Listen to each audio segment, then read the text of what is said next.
Shalom, kembali lagi dalam program kita, Lensa GPI Papua, meneropong keberadaan dan eksistensi GPI Papua.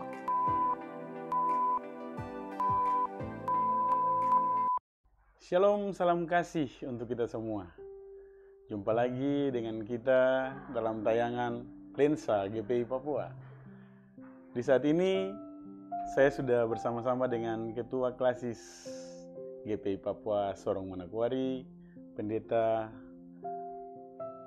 Rudi Lekatumpesi SSI MM.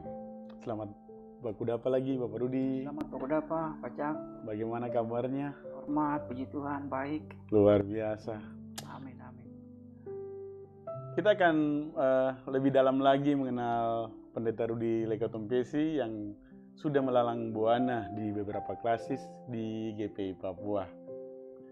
Bapak Rudi, bolehkah menceritakan bagaimana sampai karir Bapak Rudi saat ini sampai sudah menjadi Ketua Klasis GPI Papua Sorong Manokwari? Terima kasih Pak Cang atas kepercayaan untuk menjadikan saya sebagai salah satu narasumber dalam program ini. Saya bergabung di GPI Papua sejak tahun 99 Oktober sebagai vikaris ya, calon pelayan firman dan sakramen. 1 tahun bervikaris di wilayah Klasis Fakfak waktu itu, Resort Babo, Jemaat Oikumene Kelapa II. Selanjutnya pada tahun 2000 Oktober ditabiskan menjadi pelayan firman dan sakramen GPI Papua sebagai organik dan ditempatkan di Jemaat Immanuel Wagura Camp. Saat itu saya dipercayakan untuk menangani juga beberapa jemaat binaan di sekitar Efata 1, Efata 2, Suga dan Sarbe. 8 tahun di wilayah Babo. Kemudian 2006 Mei dimutasikan menjadi sekretaris klasis di Teluk Arguni. 2 tahun saya di sana dan pada Mei 2008 dimutasikan sebagai sekretaris klasis di Mimika 5 tahun 2008 sampai dengan 2013. Dan puji Tuhan dalam sidang klasis GPI Papua Mimika tahun 2013 saya terpilih menjadi ketua klasis sampai dengan September 2016 saya dimutasikan menjadi KMJ di Jemaat Diaspora Sorong. Dan pada saat sidang klasis GPI Sorong Manokwari tahun 2018 saya terpilih menjadi wakil ketua 3 Badan Pekerja Klasis GPI Sorong Manokwari periode 2018-2022. Dan kemarin atas kepercayaan dari teman-teman, Tuhan berkehendak saya terpilih untuk tanggung jawab sebagai Ketua Klasis GPI Sorong Manokwari periode 2022-2027. Begitu Pak Cak, sedikit tentang perjalanan pelayanan saya di GPI Papua. Berarti sudah merasakan suka duka di dalam pelayanan ber-GPI Papua. Sahabat Lensa GPI Papua juga ingin mengetahui apa yang menjadi pergumulan Bapak Rudi, tapi juga secara individu dulu sebelum kita menanyakan sebagai kapasitas ketua klasis, apa yang Bapak Rudi rasakan suka duka dalam berpelayanan di GPI Papua. Hampir 24 tahun ya. Ya tentu banyak pengalaman didapatkan, cerita-cerita tentang pelayanan di kampung-kampung kami pernah menikmati itu.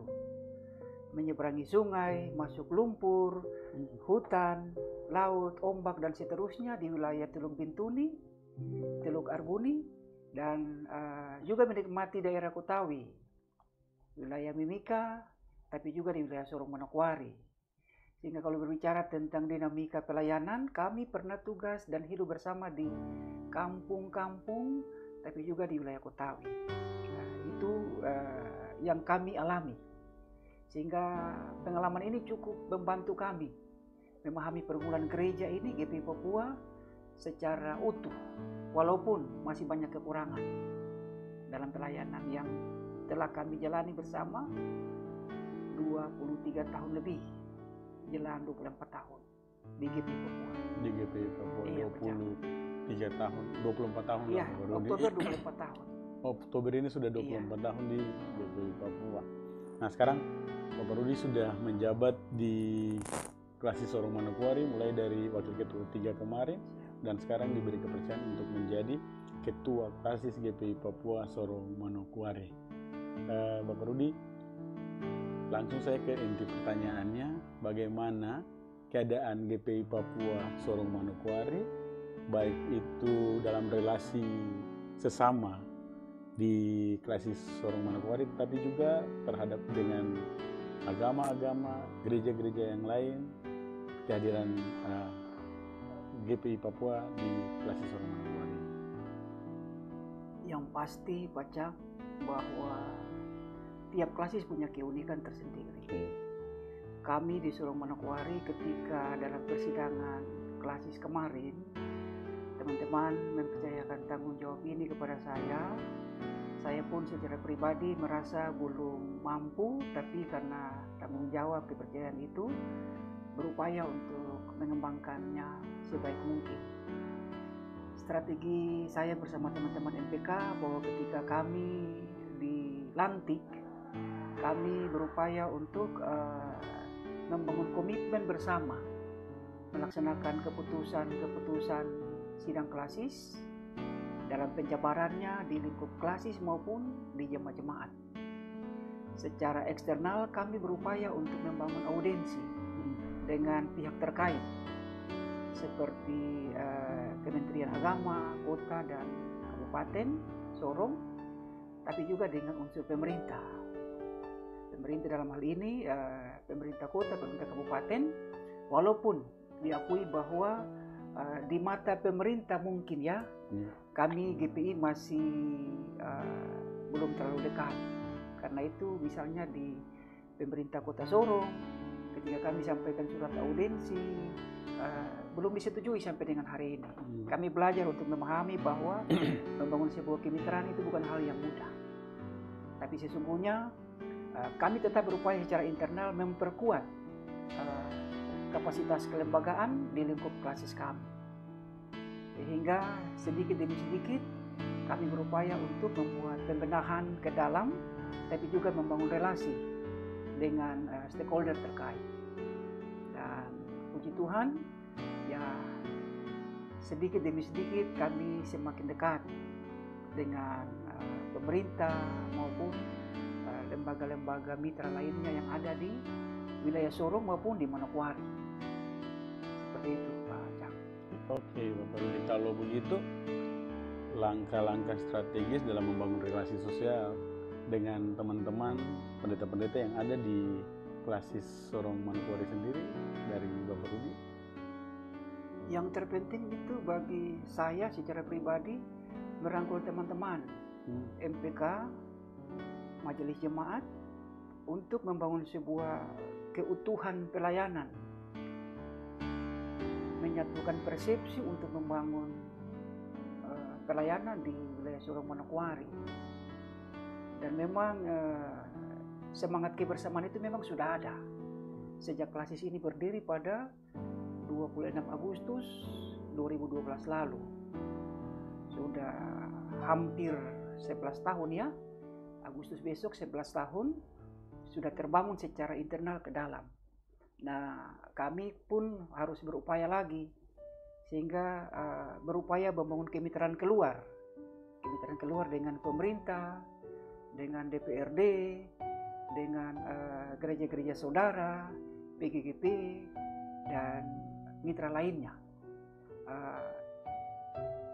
Ketika ada undangan, ada untuk kami bersama-sama dalam kegiatan A, kegiatan B, sedapat mungkin kami berupaya untuk menghadiri. Itu sebagai salah satu bentuk komitmen kami untuk terlibat bersama, baik yang dalam kaitan dengan kegiatan oikumene maupun kegiatan kedaerahan.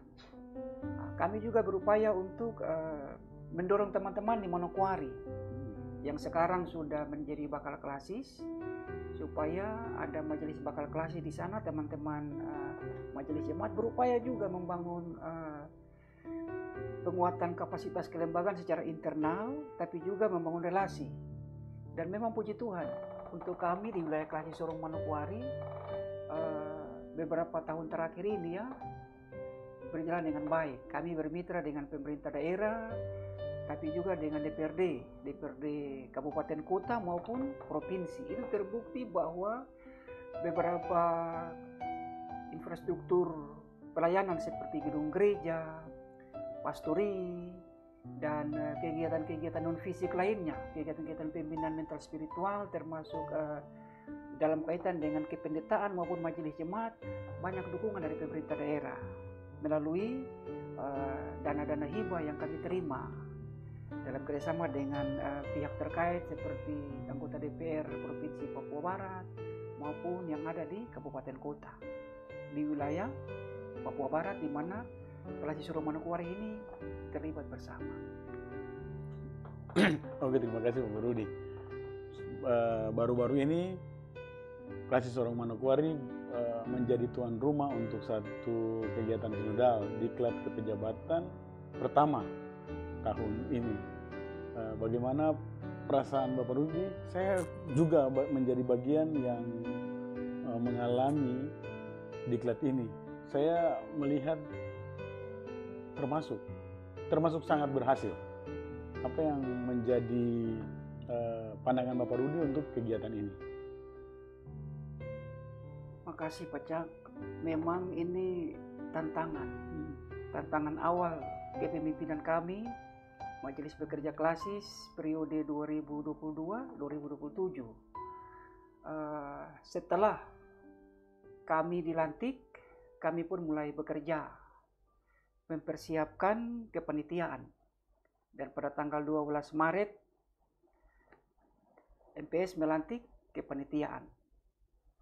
Ada sejumlah anggota jemaat yang memang menurut kami punya semangat, punya komitmen yang kuat untuk menopang kegiatan ini.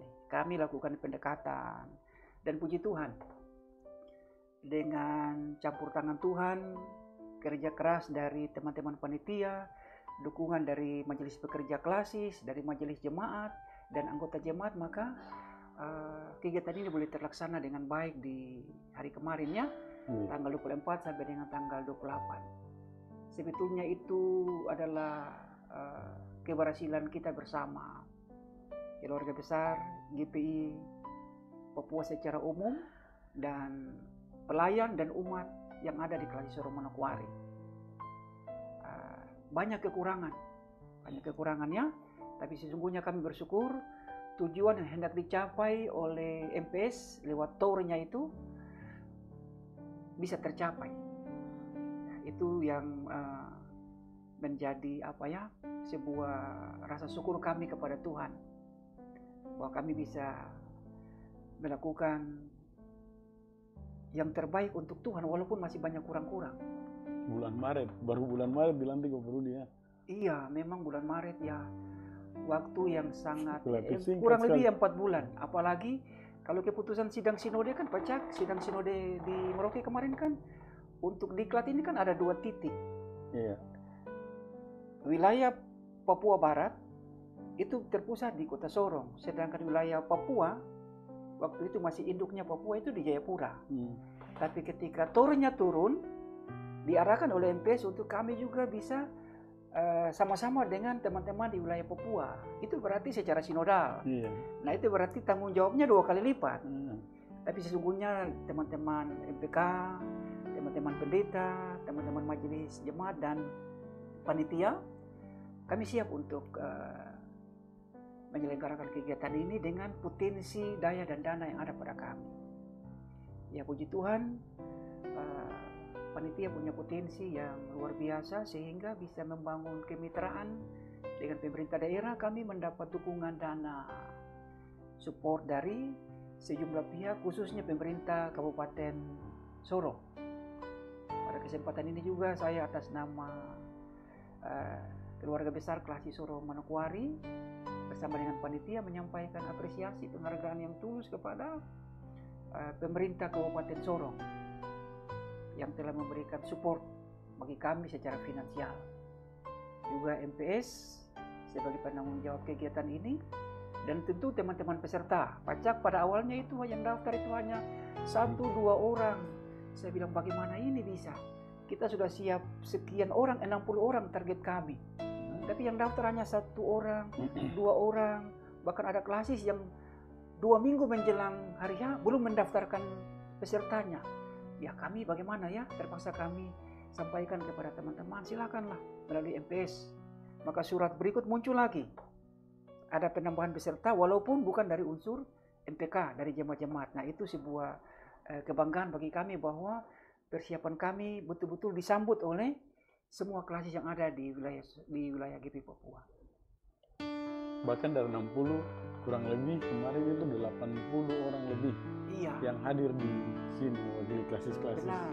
Dan memang dari target waktu sebetulnya kami panitia sepakat dengan MPK pelayanan kami itu dari hari H sampai dengan H+1 dan H-1. Tapi ternyata H-3 itu peserta sudah ada. Bahkan sampai dengan H+3 pun peserta masih ada. Dan itu semua membutuhkan dana yang tak sedikit. Karena kami harus membiayai operasional teman-teman yang datang lebih awal ataupun yang pulang dari belakang. Ya, puji Tuhan ya teman-teman panitia boleh memfasilitasi semua.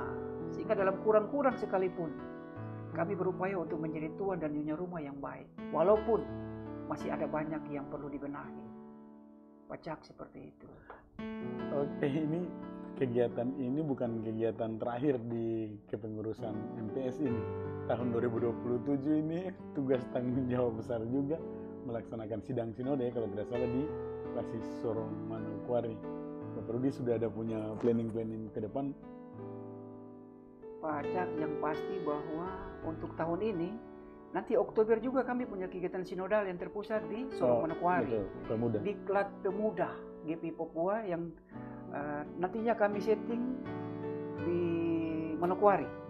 Manokwari Oktober kalau Tuhan berkenan. Segala persiapan panitia sementara berjalan.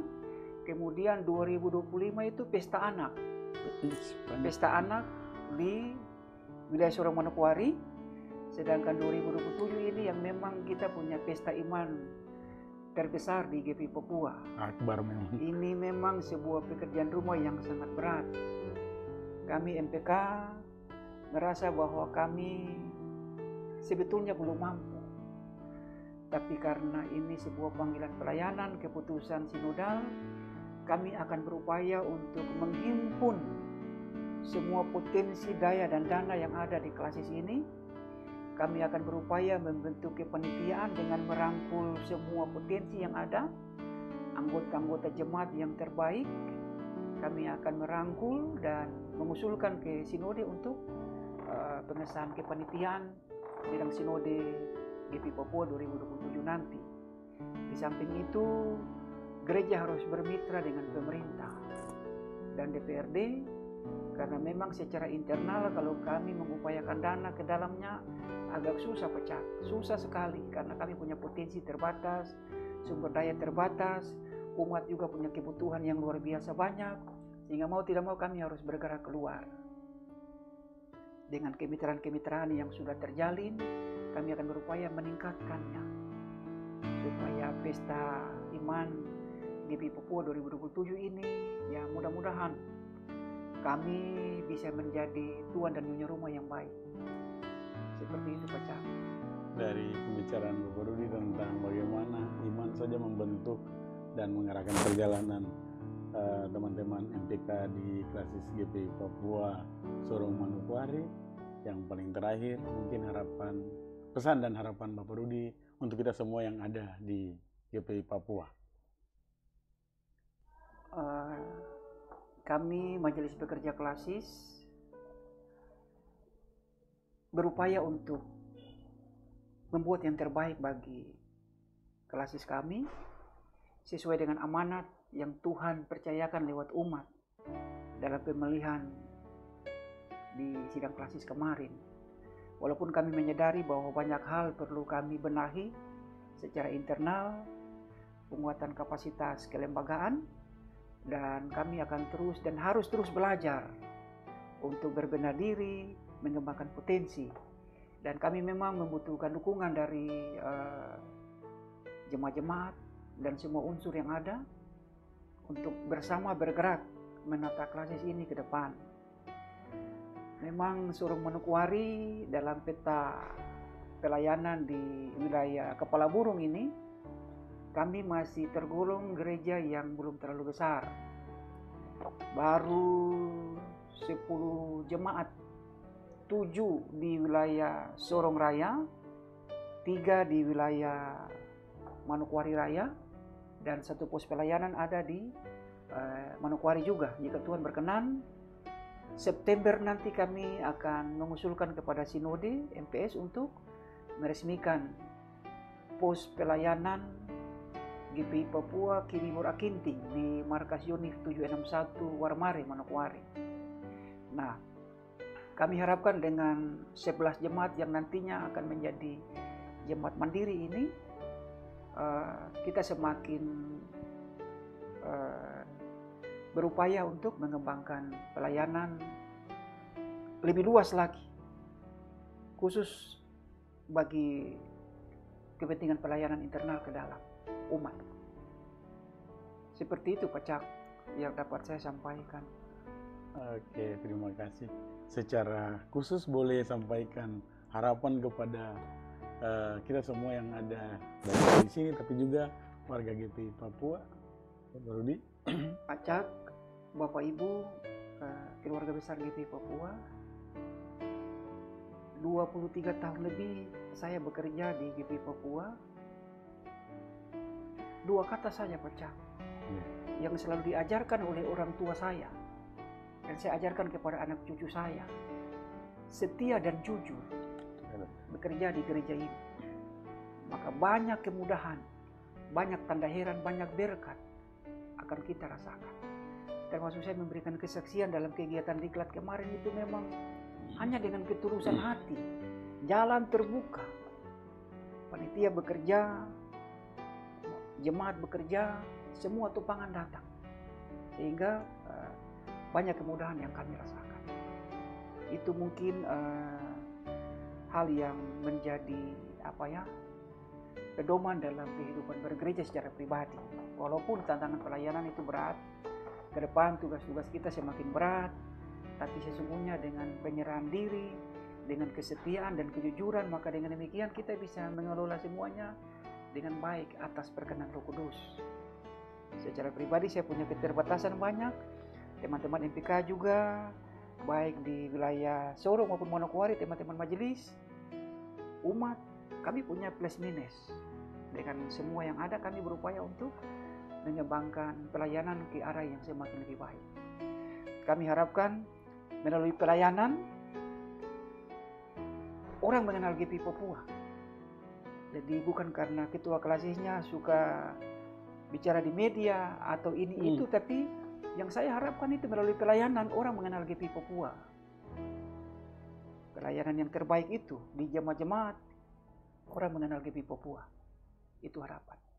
Oke, terima kasih Bapak Rudi, sahabat Lensa GPI Papua. 2 hal saja yang menjadi harapan tapi juga keinginan dari Bapak Rudi: setia dan jujur. Terima kasih Bapak Rudi untuk perjumpaannya. Tuhan Yesus memberkati kita semua. Sampai jumpa lagi kita di dalam tayangan-tayangan dan program Lensa GPI Papua ke depan. Tuhan memberkati.